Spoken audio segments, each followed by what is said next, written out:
Hi అండి. అందరికీ నమస్తే. ఆకాశంలో నల్లని మబ్బుల్లో చందమామ ఎంత అందంగా ఉంటుందో అంత అందంగా ఉంది చూడండి. తెల్లని పువ్వులు ఈ విధంగా అసలు పువ్వులు ఎంత బాగా పూసాయి చూడండి. ఒక్క మొక్కకు 70, 80 మొక్కలు పువ్వులు ఉన్నాయండి. ఎంత బాగా పూసాయి పువ్వులు మా చెట్టుకైతే. ఏ చెట్టుకైనా అంతే అండి. మందారమైనా, ఈ మల్లె పువ్వులైనా, ఇవి నందివర్ధనం, ఏ మొక్కలకైనా ఇదే విధంగా పువ్వులు పూస్తాయి మావి. ఎందుకంటే మనం మొక్కను తీసుకొచ్చి నాటడం కాదు, దాన్ని చూసుకోవాలి. కేరింగ్గా చూసుకోవడం వల్ల పువ్వులు అనేది బాగా బాగా పూస్తాయి. ఎంత బాగా పూస్తాయంటే చూడండి. అసలు ఆ ఫ్లవరు ఎంత బాగుందో చూడండి.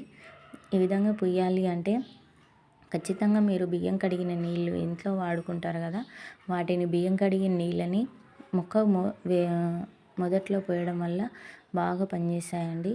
అది మళ్ళీ నెక్స్ట్ మనం బీట్రూట్ బాగా కడిగింటాం కదా, కట్ చేసుకున్నప్పుడు కడిగిన బీట్రూట్ నీళ్ళని కూడా పోయాలి. వేప చెక్క ఎప్పుడో ఒకసారి వేప చెక్క వేయండి, ఎప్పుడు అవసరం లేదు. ఒక్కసారి వేసినా చాలు వేప చెక్క. ఈ విధంగా వేసి మనం జీవామృతం ఒక్కసారైనా స్ప్రే చేయాలి. మొక్క ఫ్లవరింగ్ అనేది చాలా బాగుంటుంది. మొగ్గలు ఖచ్చితంగా ఒక్కసారి మనం పువ్వు ఒకసారి కట్ చేసిన తర్వాత ఖచ్చితంగా ఆ స్టెమ్ అనేది కట్ చేస్తే దానికి చిగుర్లు బాగా వచ్చి పువ్వులు బాగా పూస్తాయండి. మనం మొక్కకు ఎప్పుడైనా సరే పువ్వు తెంపిన తర్వాత స్టెమ్ అనేది చిగుర్లు లాకలు బాగా రావాలి అంటే ఖచ్చితంగా మనం దానికి వాటరింగ్ అనేది బాగుండాలి.